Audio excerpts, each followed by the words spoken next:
qu'est-ce qu'on raconte? Il était une fois une ascension sociale très célèbre, ça vous dit ça? Du temps, c'est un conte people.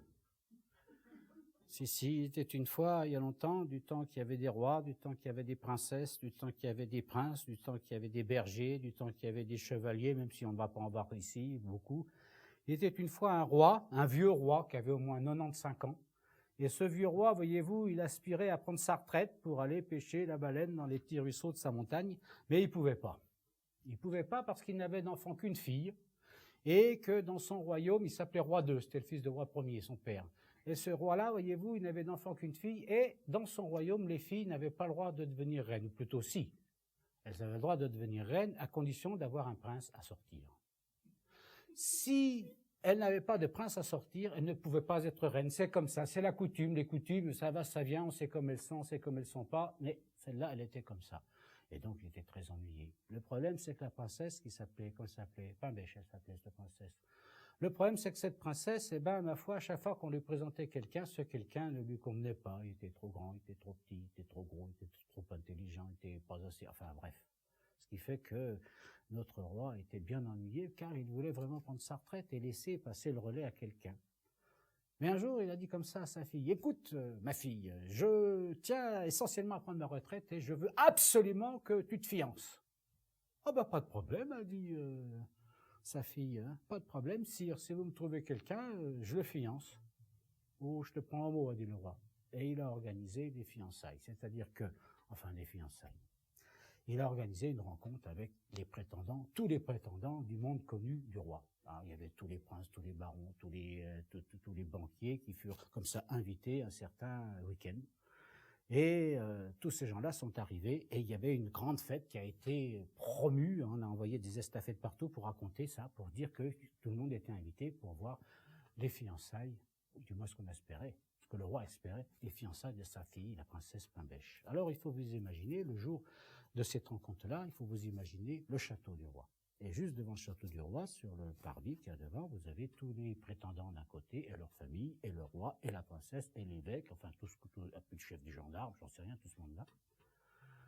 Et tous les gens huppés du royaume. Vous avez juste devant le parterre tous les gens de grandes conditions. Un peu plus loin, le long des murailles de la propriété royale, vous avez tous les gens de conditions moyennes, quoi. Et de l'autre côté de la muraille, naturellement, qui sont là en train de se presser, en train de regarder comme ils peuvent, en se faisant la courte échelle et tout ça, tous les gens de rien du royaume. Les ménétriers, les bergers, enfin tous ces gens-là. Et donc, la princesse est amenée à choisir parmi les prétendants son fiancé. Mais c'est qu'elle les a regardés d'un gros d'œil. Comme ci et comme ça. Puis qu'il les a regardés, il a dit, c'est pas possible. Je n'en veux pas de celui-ci. Je n'en veux pas, il est trop beau. Toutes les femmes du pays lui feront la cour derrière mon dos. À misère, à toutes il saura plaire. Ah. Et pas non plus, c'était Chala pour l'embrasser, quel embarras. Et derrière lui, n'en parlons pas, qui est tout mou et flagada. Ah misère, aucun ne saura me plaire. Et celui-ci, qui est muet, celui-là bavard mais franc, de l'autre à côté, il est plus très frais, le petit dernier, il est pas frais non plus. Ah misère, aucun ne saura me plaire. Et lui, voyez, s'il est petit, il se perdrait dedans mon lit. Et derrière lui, c'est encore pis, tout décati, tout décrépit. Ah misère, aucun ne saura me plaire. Oh, celui-là est plus gras qu'un pourceau, celui-là n'a la peau sur les os. Quant au dernier, ne parlons pas du petit rougeau ni de son voisin aux yeux de crapaud. Ah misère, aucun ne saura me plaire. Et lui, bossu, velu, vois-tu, et lui, poilu comme un dahu. Quand ton dernier, on les a vus, sa grosse bedaine et son gros nez. Ah, misère, aucun n'a su me plaire. Comment, a dit le roi. Ben, sire, a dit la princesse. Comment, a dit le roi. Ben, papa, vous avez vu, Mais ma fille, mais tu avais promis! Le roi était très en colère. Tu avais promis, ma fille, que... Ah, c'est pas possible, tu vois cette... Il a pris une pomme dans un panier, le roi. Tu vois cette pomme, ma fille, le premier qui attrape, c'est ton fiancé! Il était tellement en colère, le roi, qu'il a lancé la pomme avec une telle vigueur qu'elle a dépassé très largement le parterre où il y avait tous les prétendants. Elle a tenu son apogée à peu près au-dessus des gens de condition même moyenne. Elle est passée, tombée de l'autre côté des murs, là où il y avait les gens de rien. Et parmi les gens de rien, il y avait un petit gamin qui s'appelait Paul, qu'on appelait Paul le pâtre parce qu'il était berger, et qu'à l'époque on appelait les bergers des pâtres. Et voilà, quand il a vu que la pomme arrivait, nom de bleu, il a donné des grands coups de coude dans les côtes des uns, des grosses claques gifles sur les nez des autres, des grands coups de talon sur les... Et il a lancé et il a attrapé la pomme en disant « Je la fève, je la fève !» Oui, c'est l'émotion. C'est l'émotion, mais c'est depuis ce temps-là que c'est la fève qui donne la couronne, hein, dans les galettes. Parce que vous n'avez jamais vu de pomme dans une galette dans les galettes des rois. Celui qui a vu une pomme dans la galette des rois, qui me le dise. Je le saurai. Et une fois qu'il a attrapé cette pomme, tout le monde l'a regardé, enfin, les gens de rien l'ont regardé. Il y avait un visage avec un regard à la fois envieux et jaloux. Mais on lui a fait le passage, après tout, c'était l'un d'eux qui allait être le fiancé de la princesse Angara, la princesse Pimbèche. Bon, elle n'était pas très belle, mais après tout, on s'en fiche, c'était la princesse quand même. Hein. Et il est arrivé avec sa pomme vers le roi. Et le roi a dit, qu'est-ce que tu veux que je fasse de cette pomme? Bah, sire, vous avez dit, celui qui attrape la pomme, il épouse votre fille. Ah, j'ai dit ça, moi, dit le roi, jamais dit ça, moi. Est-ce qu'il a dit ça? En tout cas, le roi a dit, j'ai dit ça, moi. Il a demandé ça aux prétendants et à leur famille. Les prétendants, ah, jamais dit ça, moi. J'ai dit ça, moi, a-t-il demandé aux gens de bonne condition. Les gens de bonne condition ont répondu, il semble que non, si, il semble que vous dites, j'ai dit ça, moi, a demandé le roi aux gens de condition honnête. Les gens de condition honnête ont répondu, c'est-à-dire, sire, c'est selon. Ouais. J'ai dit ça, moi, a demandé le roi aux gens de rien qui étaient de l'autre côté des murailles. Les gens de rien ont dit, ouais, vous l'avez dit, le roi l'a dit, il faut que... J'ai jamais dit ça, dit le roi. J'ai dit, celui qui attrape la pomme sera le fiancé de ma fille. Bien. Tu t'appelles comment? Ben, c'est-à-dire Paul le pâtre. Bon, Paul le pâtre, si tu veux être le fiancé de ma fille, je veux bien, mais attention, fiancé, ça veut dire marié. Hein. Alors, mon ami, si tu veux être le fiancé de ma fille et si tu veux passer des fiançailles éternelles dans mes culs de basse-fosse, t'as qu'à le dire. Cul de basse-fosse abominable. Hein. Cul de basse-fosse où règne une obscurité incessante. Hein. Avec une humidité épouvantable. Il y a un truc où la seule lumière que l'on voit, c'est la luminescence du regard des rats qui attendent qu'on s'endorme pour venir vous grignoter les doigts de pied. Hein? Bah, sire, c'est-à-dire... ouais, bon. Écoute, je te donne la possibilité de réfléchir. Viens me voir demain. Si demain, tu as mangé la pomme, ou si tu la gardes, tu ne me dois rien, je ne te dois rien. On est d'accord avec ça. Si tu reviens, que tu n'as pas mangé la pomme et que tu prétends me la rendre, alors, que veux-tu que je te dise? Je te ferai faire 3 travaux difficiles qui montreront que tu es capable de éventuellement épouser peut-être ma fille. Et si tu réussis ces 3 travaux difficiles, on discute. Est-ce que c'est bien compris? Paul le pâtre, il n'avait rien compris, mais il a dit oui. Et il est parti, et là, il s'est posé la question existentielle pour lui, de manger ou de ne pas manger cette pomme. Et il se posait cette question, manger ou ne pas manger la pomme. Lorsqu'il a vu comme ça une fourmilière, et à côté de cette fourmilière, il y avait deux petits gaillards là qui étaient en train de malasser, de donner des grands coups de bâton, comme si vous voulez détruire. Oh, il a trouvé que la fourmilière lui ressemblait. Il a trouvé que les 2 gaillards ressemblaient au roi. Il s'est approché de la fourmilière, il a attrapé les 2 gaillards, un coup de latte dans le derrière de l'un et de même de l'autre, et les voilà, un en Australie et l'autre en Nouvelle-Zélande. Et de toutes les fourmis, il y en a une qui s'est détachée, et qui s'est adressée à Paul le pâtre en disant, bah écoute, Paul le pâtre, tu nous as rendu bien service. On te remercie, hein. Mais si tu veux, nous, on pourra peut-être te rendre service aussi. Paul le pâtre, il a regardé la fourmi, et il a dit, une fourmi qui parle, ça va pas mieux pour moi. Et la fourmi a répondu, dis donc, Paul le pâtre, tu causes bien toi, pourquoi pas nous? Tu as raison, a dit Paul le pâtre, tu as raison. Ah ben, écoute, très bien. Si j'ai besoin de toi, je t'appellerai. Eh ben, tu feras peut-être bien, dit la fourmi. Et elle est rentrée dans sa fourmilière avec ses copines. Et l'autre a continué de marcher. Il a marché un peu. Et en son chemin, comme ça, toujours en se posant la question de savoir s'il fallait qu'il mange cette pomme ou pas, en son chemin, il a rencontré une souris qui courait très vite parce qu'elle avait peur du chat qui courait derrière. Et lui, notre Paul le pâtre, il a trouvé que la souris lui ressemblait, que le chat ressemblait au roi. Il s'est mis sur le chemin de la souris et du chat, et quand la souris est passée, vlan, il a donné un grand coup sur le chat qui a fait 14 fois le tour de la Terre et s'est retrouvé entre la Nouvelle-Zélande et l'Australie. Et naturellement que la petite souris s'est retournée vers Paul le pâtre et lui a dit « Oh, merci, hein, tu m'as rendu un fier service. Mais si tu veux, peut-être que moi aussi, je pourrais te rendre service. » Et Paul le pâtre a dit « Bah écoute, si j'ai besoin de toi, je t'appellerai. Et tu feras... » Eh oh, dis, a demandé la souris. « Quoi?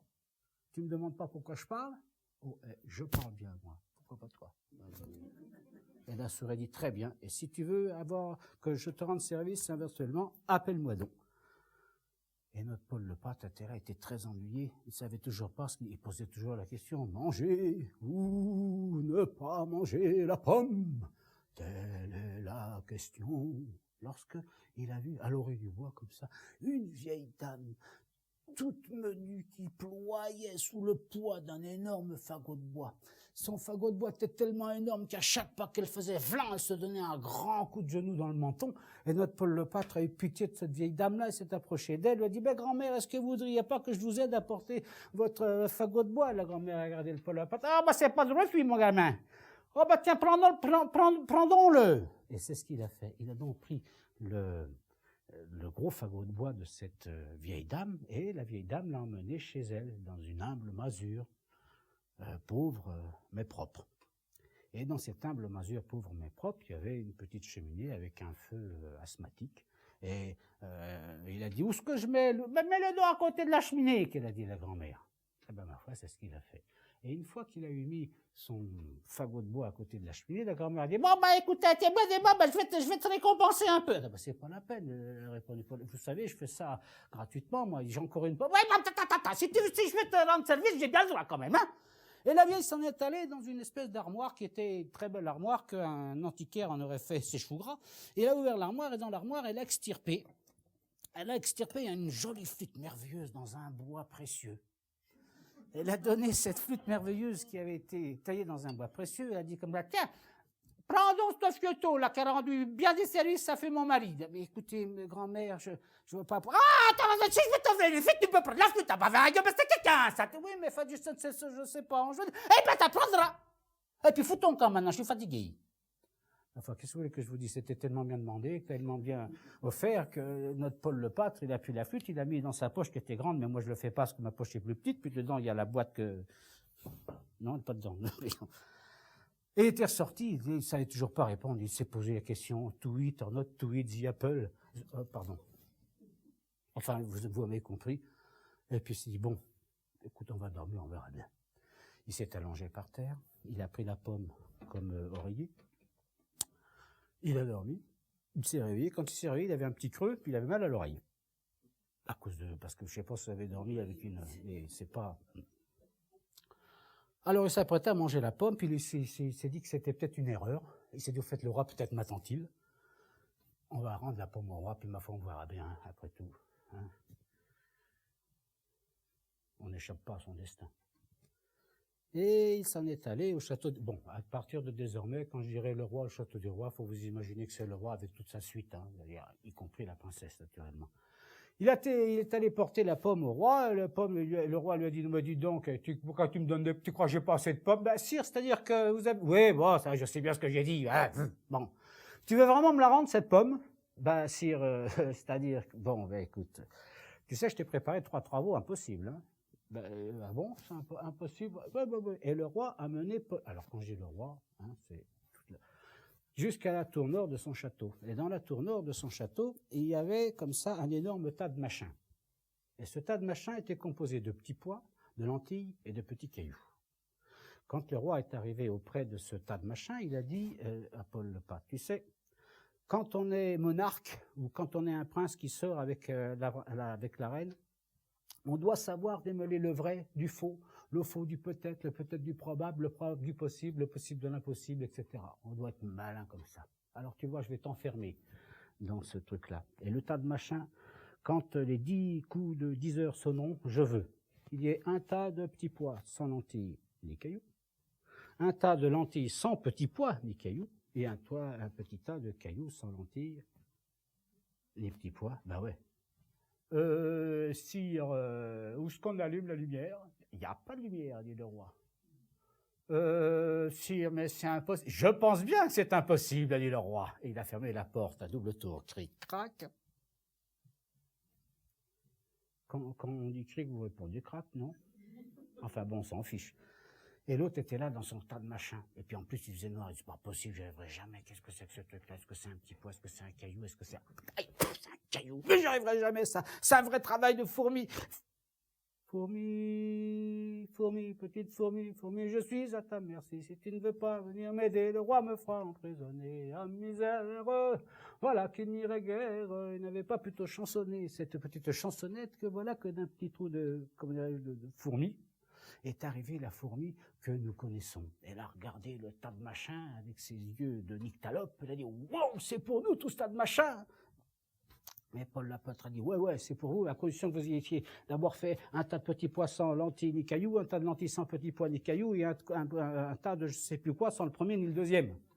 La fourmi a dit, t'inquiète, fastoche, elle est repartie, elle est revenue avec sa fourmilière, avec la voisine de ses fourmilières, avec les cousines de ses fourmilières, enfin bref, elles sont arrivées à un tas invraisemblable de fourmis, elles ont mélangé ce tas de machins comme seules savent mélanger un tas de machins, les fourmis, et en beaucoup plus de temps qu'il le faut pour le dire, mais quand même un petit peu moins de 2h15, eh ben il y avait un tas de lentilles, sans petits pois, ni cailloux, et un tas de cailloux, sans petits pois, ni lentilles, et un tas de voilà, voilà, exactement. Et au moment où le dernier tas était nickel comme ça, on a entendu les 10 coups de 10 heures qui ont sonné. Et le roi, cric, a ouvert la porte et dit, alors est-ce que... Qu'on trouve un caillou dans ce tas de lentilles, on a cherché, on n'a pas trouvé. Ah, dit le roi, mais tu es un sacré gaillard. Mais c'est donc, t'as fait ça tout seul? Bah si, c'est-à-dire, je me suis débrouillé. Mais on va voir si tu es capable d'accomplir le deuxième travail que je t'ai réservé. Et le roi a emmené Paul Lepâtre, naturellement, hein, vous vous souvenez, quand je dis c'est le roi, c'est tout le monde, hein, la princesse, l'évêque, le chef des gendarmes, enfin bref, et même les prétendants, à la tour sud de son château. Et au sommet de la tour sud de son château, il y avait, ce qui était une erreur parce que ça risquait de rassir assez vite, il y avait dans le grenier, hein, toute la réserve de pâtisseries, panetteries et autres galetteries qui avaient été assemblées pour la fête qui devait durer 15 jours, la fête des soi-disant fiançailles. Le roi a regardé Paul Lepâtre et dit, tu sais, quand on est monarque, quand on est chef d'État, on doit avoir un sacré coup de fourchette. Tu dois pouvoir prendre un petit déjeuner à Reykjavik, tu dois pouvoir prendre un joli petit 4 heures un petit casse-croûte à Paris, tu dois pouvoir casser vraiment un vrai repas à midi à Alger, etc., jusque... Tu dois avoir un sacré coup de fourchette. Donc je vais t'enfermer ici, et lorsque les 12 coups de midi sonneront, je veux que tu aies mangé tout ce qu'il y a là-dedans. Cette montagne de Paul Lepâtre, tu vas dire, on a fermé la porte, Rick. Et notre Paul Lepâtre s'est retrouvé dans ce grenier avec plein de bonnes choses à manger. Ce qu'il a fait, d'ailleurs, il a cassé la croûte, veux-tu en voilà, parce qu'il avait, comme qui dirait, un petit creux, mais il s'était élargi la panse d'une façon invraisemblable, alors qu'il n'avait même pas mangé le quart de la moitié du tiers, d'une fraction quasiment infinitésimale de ce qu'il y avait au départ. Et il dit, mais j'y arriverai jamais, ça, c'est pas possible, ça va être travail de sourd. Souris, souris, petite souris, souris, je suis à ta merci. Si tu ne veux pas venir m'aider, le roi me fera emprisonner. À misère, voilà qu'il n'irait guère. Et il n'avait pas plutôt chansonné cette petite chansonnette que d'un petit tour de, de souris est arrivée la souris que nous connaissons. Et quand elle a vu ça, elle dit, waouh, c'est pour nous tout ça. Et Paul Lepâtre dit, oui, il faut que vous ayez tout bouffé à midi. Hop! qu'à cela ne tienne, on y va, a dit la souris. Elle est repartie, elle est revenue avec ses voisines, avec ses amis, avec ses cousines, avec les cousines des amis, les voisines des cousines, des cousines des voisines des amis, les amis des cousines. Enfin bref, il y avait un nombre invraisemblable de souris qui t'ont grignoté toute cette panetterie, toute cette boulangerie, toute cette pâtisserie en peut-être un peu plus de temps qu'il ne faut pour le dire, mais en tout cas en moins de 2 heures. Ce qui a été plus difficile, c'est de refaire sortir les souris parce qu'elles avaient tellement mangé que c'était difficile pour passer à travers le trou de souris. Mais autrement, elles sont toutes passées. Et à peine la dernière souris était-elle passée qu'on envoyait à peine la queue, qu'il n'y avait plus la moindre miette partout, qu'on a entendu sonner les 12 coups de midi et que la porte s'est ouverte et cric. Et le roi a dit, alors est-ce que... Mais t'as tout bouffé. Ah si, en tout cas, mais t'as tout boulotté. Et puis il fallait le voir quand même, il en avait profité. Mais tu es un sacré gaillard. Mais on va voir si tu es capable de faire le 3e travail que je t'ai destiné. Et le roi a emmené Paul le pâtre et, comme d'habitude, il l'a emmené vers ce qu'il appelait les clapiers royaux. Et dans les clapiers, dans les HLM, quoi. Dans les HLM qu'il appelait, c'était des clapiers dans lesquels il y avait ces lièvres. Il y avait 100 lièvres. Et le roi a dit, j'ai cru comprendre que ton métier d'origine, c'est celui de berger, de pâtre. Bien. Quand on est, tu sais, monarque, c'est un vrai métier, hein. Alors, tu vas montrer déjà que tu es capable de faire le tien de métier et on verra bien si, parce que si tu n'es pas capable d'exercer ton propre métier, comment veux-tu exercer le métier de prince consort? Oui, je sais pas, comment il faudra faire? Pas de problème. Tu vois ces 100 lièvres, je vais les mettre sur une charrette. Cette charrette, et avec toi dedans, on va la mener à un grand enclos qui n'a pas de clôture. Et quand tu seras dans cet enclos qui n'a pas de clôture, je veux que tu gardes les lièvres. Et quand les 2 coups de 14 heures sonneront, je veux que tu viennes, je veux qu'il y ait les 100 lièvres autour de toi. A dit Paul le pâtre. Je te le fais pas dire, dit le roi. Et on a mis les lièvres dans la charrette, on a mis Paul le pâtre dans la charrette, on a mené la charrette dans cet enclos qui n'avait pas de clôture, en passant à côté du gros arbre. Parce qu'il y avait un endroit qui était bien agréable, enfin agréable pour l'histoire en tout cas, c'est qu'à peu près à mi-chemin entre le château et l'enclos qui n'a pas de clôture, il y avait un gros arbre duquel on pouvait être caché soit de l'enclos, qui n'a pas de clôture, soit du château, soit des deux. Je ne sais pas pourquoi je vous raconte ça, enfin bon, il y a sûrement une raison. Et une fois que tout le monde a été là, on a déposé les 100 lièvres, on a déposé par terre, au milieu des 100 lièvres, Paul le pâtre, on a regardé Paul le pâtre et ses 100 lièvres, puis tout le monde est parti. La charrette est partie, l'âne qui menait la charrette est parti, le roi est parti, avec lui toute la troupe, tout le monde est parti, et naturellement, les lièvres aussi sont partis. Il n'y en avait qu'un qui était resté, mais je suppose qu'il était resté parce que ça lui plaisait, il était là avec ses petites oreilles cassées d'un côté, une petite oreille de l'autre, il était avec ses petites pattes d'or, comme s'il écoutait autre chose. Mais il n'y en avait plus qu'un. Notre Paul le pâtre dit, eh ben voilà, j'aurais me fait bouffer la pomme, à moi les culs de basse-fosse. Et elle s'est dit, ben, c'est pour le coup, j'aurai le temps d'apprendre à jouer de la flûte, tiens. Et voyez-vous, il était tellement désespéré qu'il s'est dit, après tout, pourquoi pas commencer d'apprendre aujourd'hui? Et alors il a sorti de sa poche la flûte qui avait été taillée dans ce merveilleux bois précieux que lui avait donné la vieille dame. Bon, il savait pas jouer de la flûte, mais enfin, il était pas idiot. Il savait que s'il y avait un sifflet, c'était pour qu'on souffle dedans, et non pas, voilà, il a soufflé dedans. Et quand il a soufflé, voilà que ses doigts se sont mis à bouger tout seuls sur la flûte.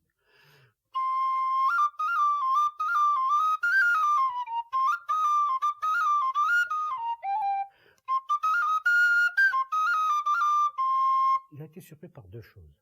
Premièrement, par le fait qu'il arrivait à jouer, alors qu'il savait pas jouer de la flûte, puis aussi par le fait parce qu'il y avait un 2e lièvre devant lui. Alors il a ressoufflé dedans.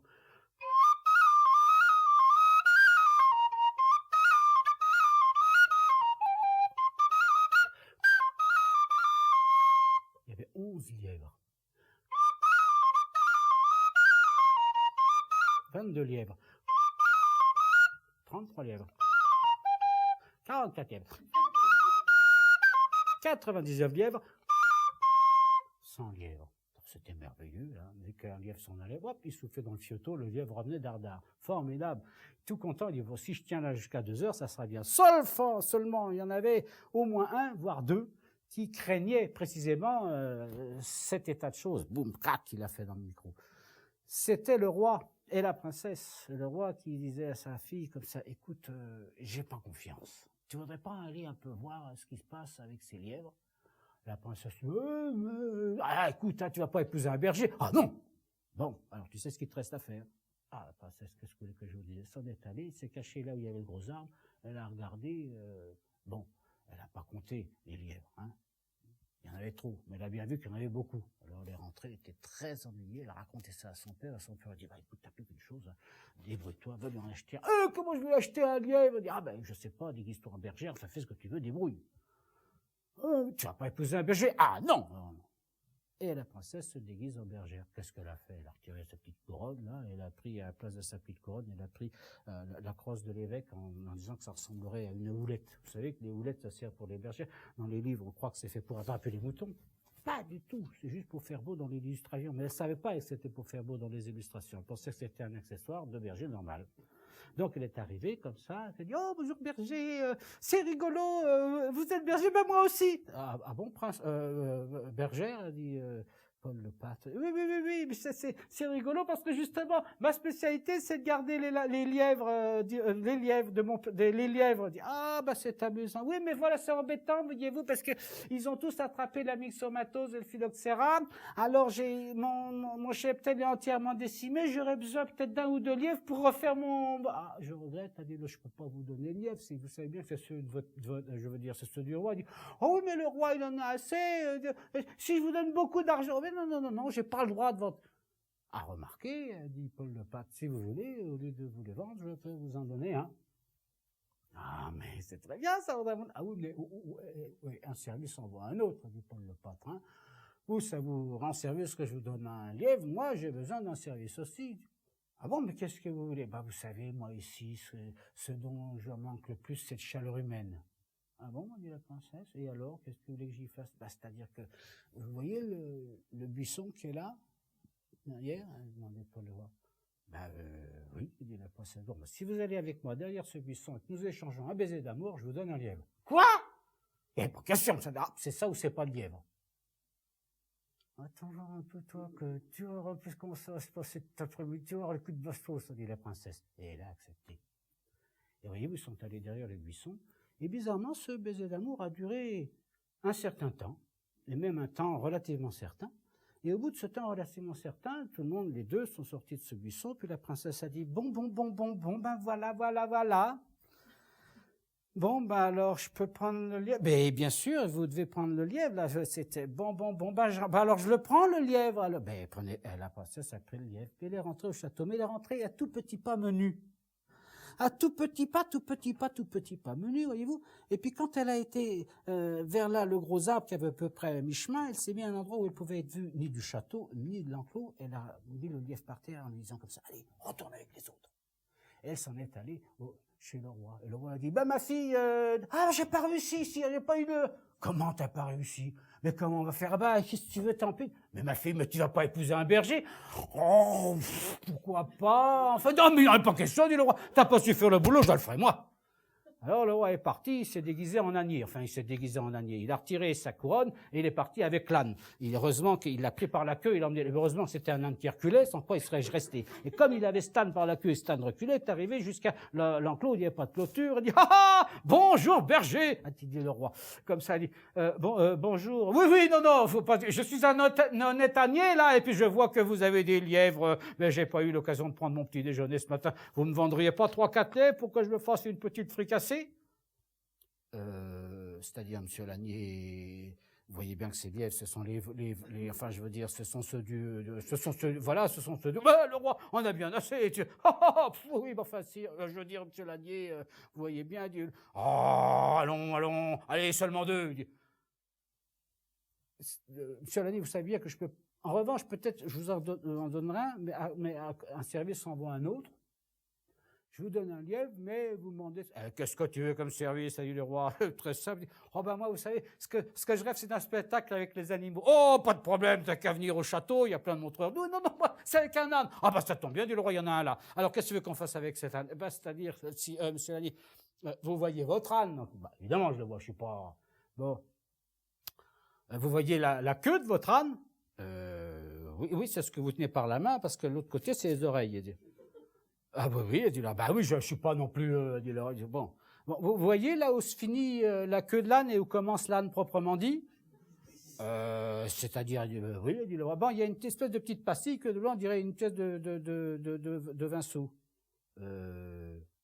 Dit, oui, dit le roi. Bon, si vous embrassez la pièce de 20 sous, je vous donne un lièvre. Quoi, dit le roi? C'est pas possible. Ah, c'est ça ou pas le lièvre? Le roi dit, attends, voir un peu de bosse plus fausse que je veux te donner. Tu vas voir un peu combien de temps tu vas y rester. Mais qu'est-ce que vous voulez que je vous dise? Il a fait ce que l'ânier lui a demandé. Eh oui, il a embrassé la petite pastille, la petite pièce de 100 sous qui se trouvait là où finit la queue de l'âne et où commence l'âne proprement dit. Puis il est parti en s'essuant la bouche, en disant, tu vas voir un peu, tu vas voir, attends. Et il a enfermé le lièvre, mais alors il a mis des cadenas énormes, il a ensuite emboué du béton, enfin bref. Seulement l'autre, il a juste peu son fioto. Et l'autre a démantibulé tout ce qu'on avait mis devant la cage. Il l'a fait traverser tout le chemin à l'envers. Et il est venu au milieu des 99 autres, qu'avec lui, ça faisait 100 lièvres qui étaient là. Et juste à ce moment-là,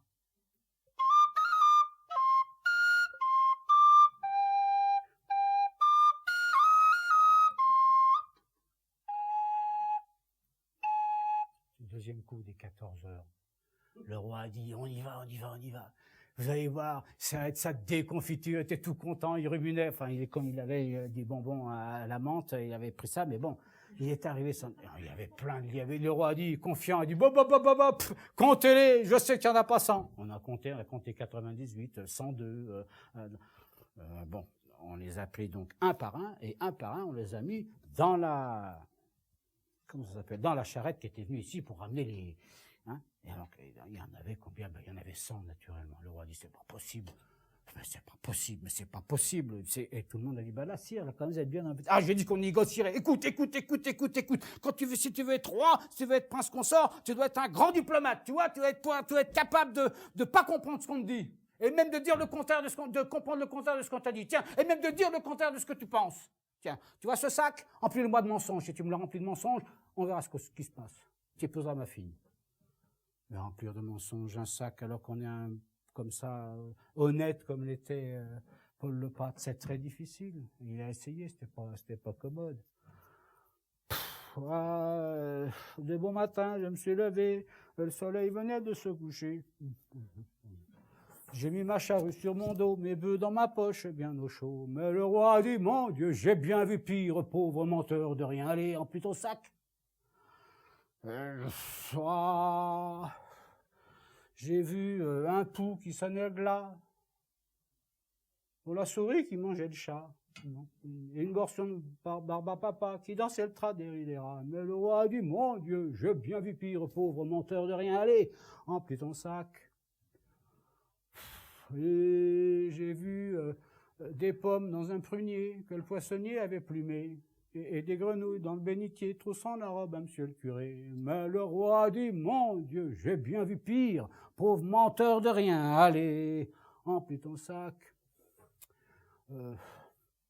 J'ai vu un tigre dans son nid, gelé au soleil de midi, puis un géant qui était tout petit, qui faisait pousser des spaghettis. Mais le roi a dit, mon Dieu, j'ai bien vu pire, pauvre menteur de rien. Allez, emplis ton sac. Chaud, j'ai vu du braille à la radio pour l'auditeur sourd comme un pot. Et un sculpteur de haricots pêchant la baleine dans un tonneau. Mais le roi a dit, mon Dieu, j'ai bien vu pire. Allez, emplis ton sac. J'ai vu une bande de jambon cru danser sur l'or sur le tutu, et un conteur un peu déçu qui trouvait pas de rime en U. Mais le roi a dit, mon Dieu, mais j'ai bien... Allez, emplis ton sac. C'est-à-dire, sire... Dites, sire. Oui, dit le roi. Si je vous disais qu'un observateur, bien observateur, hein, attention, pas n'importe quoi, aurait pu voir la princesse embrasser un berger. Ah, tais-toi, dit le roi, espèce de sale moteur, ton sac est à moitié plein. Sire, et si je vous disais que le même observateur aurait pu voir le roi qui embrassait... Ah, tais-toi, a dit le roi, ton sac est plein. Et c'est ainsi qu'en deux vérités, Paul Le Pâtre a rempli son sac de mensonges. Et c'est ainsi qu'il est devenu le fiancé officiel et même plus tard le mari de la princesse Pimbèche. Et que non seulement Roi II a pu prendre sa retraite et pêcher la baleine dans ces comme ça petits ruisseaux de montagne, mais surtout que lui est devenu le prince consort. Et puis, si vous voulez savoir si ça s'est passé mieux ou moins bien qu'avant, je ne peux pas vous répondre. Ça s'est passé ni mieux ni moins bien. Ça a été comme ça. Simplement, de temps en temps, la seule chose qu'on savait, c'est que les lièvres, on pouvait les laisser courir comme on voulait. Quand on voulait qu'ils reviennent, le roi n'avait qu'à souffler dans son fioto.